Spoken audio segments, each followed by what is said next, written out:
Pessoal, quem não pode mais receber benefício do INSS?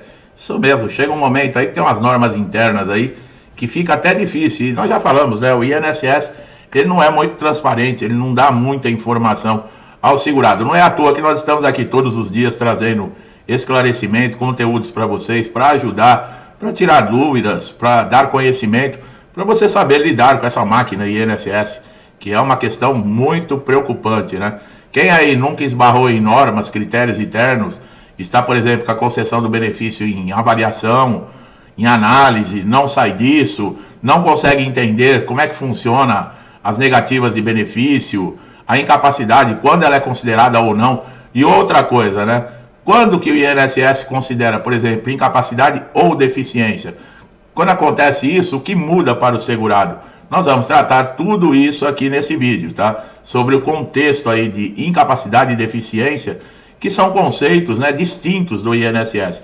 A incapacidade é uma condição que impede o segurado de exercer atividades laborais, de forma temporária ou permanente.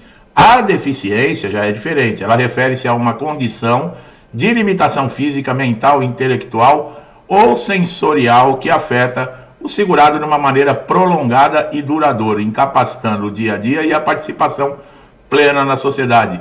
Não entendeu ainda? Calma que nós vamos explicar. Aqui é sem pressa, pessoal. O importante é você que está aí desse lado, aí, entender tudo como funciona no INSS. Quando uma condição incapacitante evolui e ela é reconhecida como deficiência, isso pode ter impactos significativos nos direitos a benefícios. Olha lá. A mudança de status para uma condição de deficiência pode alterar o tipo de benefício concedido e também as condições de acesso a outros direitos. Então, se você está recebendo um benefício de incapacidade e o INSS, numa avaliação, diz, não, isso é uma deficiência, não é mais uma incapacidade, isso muda na questão até de direitos. Tá? Uma das principais mudanças possíveis é a aposentadoria por deficiência. Diferente da aposentadoria por invalidez, que depende de comprovação de incapacidade total e permanente para o trabalho, a aposentadoria por deficiência ela é concedida com base em duração de contribuição, olha aí, e na severidade da deficiência. Então, você vai ter que preencher alguns requisitos também, no caso. É como a incapacidade, né? Você tem a doença, mas, por exemplo, se ela não está te incapacitando, você não consegue o benefício. No caso da aposentadoria por deficiência, no caso de benefício, tá? Você precisa ter contribuição. Agora, quanto tempo? Como é que funciona? E se você não tiver contribuição? Essa aposentadoria ela pode ser concedida tanto por idade quanto por tempo de contribuição, sendo que as regras de tempo e o valor são mais favoráveis para o segurado com deficiência em comparação a critérios aplicados aí em aposentadoria comum. Além disso, o segurado pode continuar exercendo as atividades laborais compatíveis com a sua condição de deficiência, diferente da aposentadoria por invalidez, que você não pode continuar trabalhando. Se você volta ao trabalho, eles cancelam a sua aposentadoria. Já o aposentado com deficiência, não, ele pode retornar, inclusive a exercer a atividade compatível aí com a sua condição. Os critérios são diferenciados, no caso, por exemplo, de contribuição. A aposentadoria por contribuição, o segurado com deficiência, ele tem reduções, né, nos períodos exigidos. Para deficiência grave, por exemplo, são necessários 25 anos de contribuição para o homem e 20 anos para mulheres. Para deficiência moderada, o tempo exigido é de 29 anos para homem e 24 anos para mulheres. Agora, para uma deficiência leve, o tempo é de 33 anos para homens e 28 anos para as mulheres. Comparado com a aposentadoria por invalidez, pessoal, essa aposentadoria por deficiência, ela é melhor, porque você não tem essa, por exemplo, essa revalidação, essa reavaliação a partir do momento que você se aposentou, num caso como esse, que você atinge a contribuição. Vocês viram que são 3 tipos, grave, moderado e leve, muda o tempo de contribuição. Acabou. Esses prazos, eles são significativamente menores em comparação, por exemplo, com a aposentadoria por contribuição comum, que são exigidos 35 anos para homens e 30 para as mulheres. Agora, quando você não tem tempo de contribuição, a incapacidade é reconhecida como deficiência, o segurado tem acesso ao benefício de prestação continuada, que é a Lei Orgânica Social, né, que é o LOAS. É o benefício destinado aí a pessoas com baixa renda, com deficiência, para prover o sustento, né, que a família necessita. Agora, para ter direito também ao LOAS, ao BPC, você precisa ter uma renda per capita inferior a 1/4 do salário mínimo por pessoa. O benefício BPC, ele não é como de incapacidade, auxílio-doença, aposentadoria por invalidez, auxílio-acidente, não. Ele é um benefício assistencial, o que significa que ele não requer contribuição prévia para a Previdência Social. Quando você fala de benefícios de incapacidade, é necessário que você esteja, inclusive, contribuindo para o INSS ou no período de graça. Do contrário, né, como nós falamos agora, da aposentadoria, ele não, por exemplo, também não concede 13º, ele não permite pensão por morte aos dependentes, tem tudo isso de diferença, tá? Quem recebe o BPC morreu, não tem essa de dependentes receber pensão por morte. Agora, existe avaliação social e médica. A mudança fundamental da incapacidade quando passa a ser considerada deficiência é o tipo de avaliação médica e social que o segurado enfrenta no processo de concessão dos benefícios. No caso da incapacidade, a perícia médica avalia se o segurado está apto ou não ao trabalho. Já no caso de deficiência, é feita uma avaliação biopsicossocial que leva em conta tanto os aspectos clínicos quanto os impactos da deficiência na vida social e no cotidiano desse segurado. Então, olha como que é diferente, tá?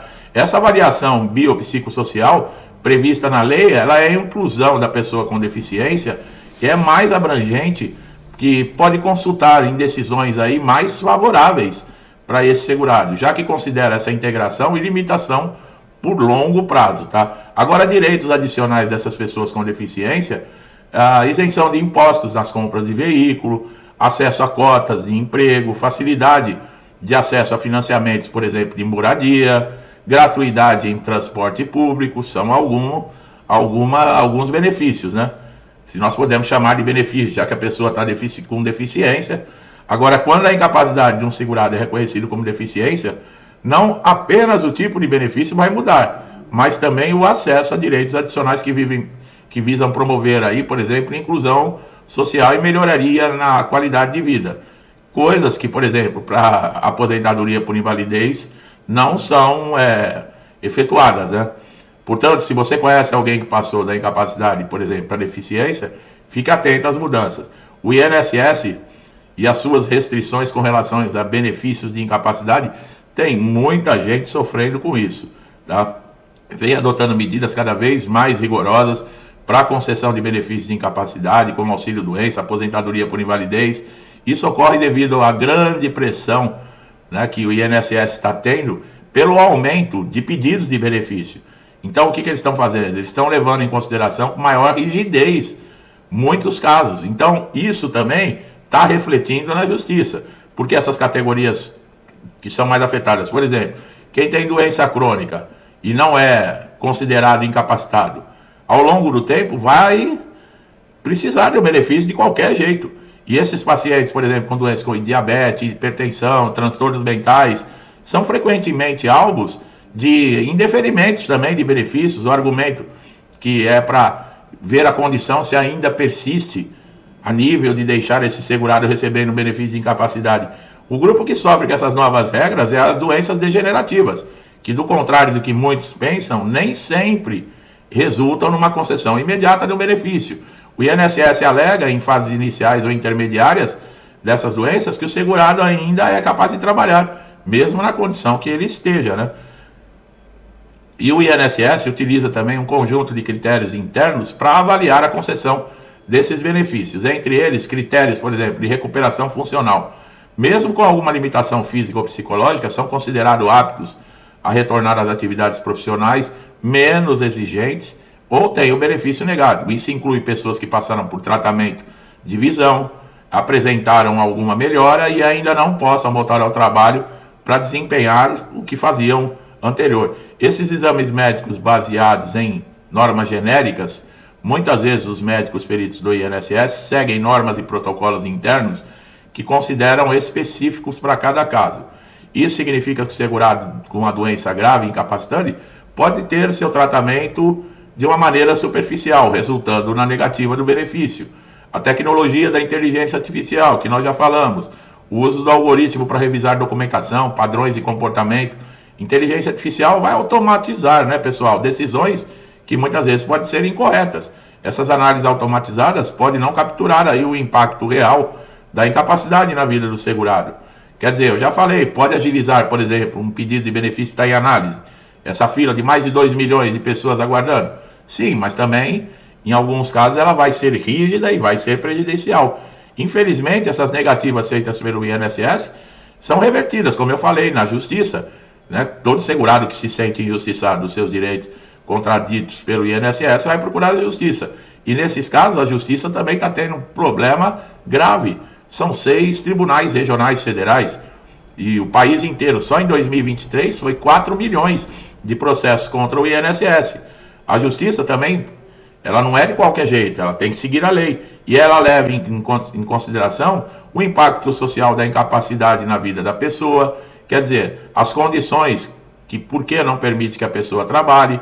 Tudo isso também é avaliado em perícia, se a doença é degenerativa, se é transtorno mental, se é uma doença crônica.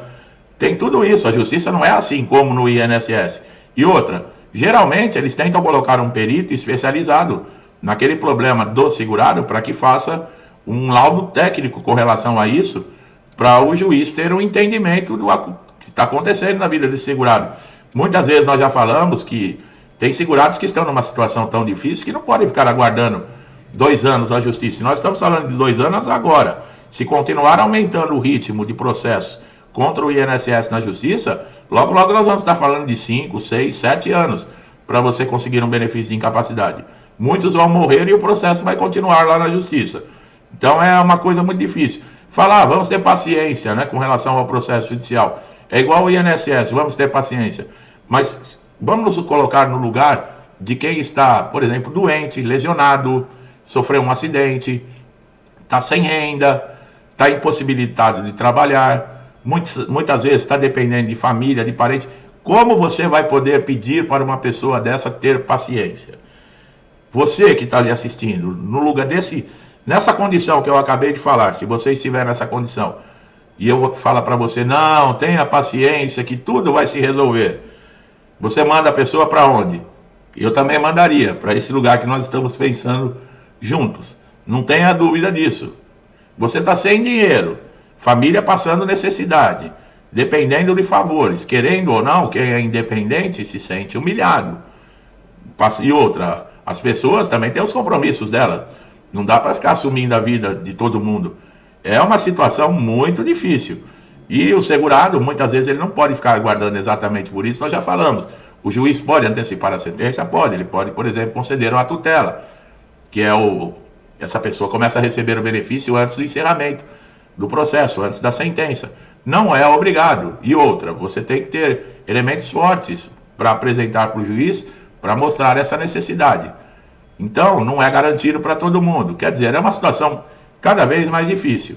Mas nós estamos aqui, pessoal, como eu falei, o INSS não é transparente, mas eu sou transparente. Eu estou aqui para passar para vocês a verdade, trazer a realidade, a atualização, tudo certinho para que você saiba como proceder em caso de dificuldade.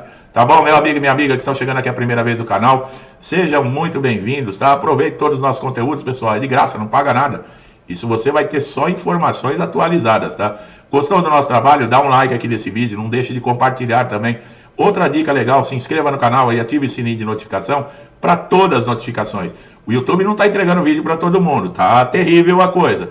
E se você não tiver inscrito e o sininho não tiver ativado para todas as notificações, provavelmente você vai ficar sem receber nossos conteúdos. E pode ser a solução para algum problema que você esteja passando.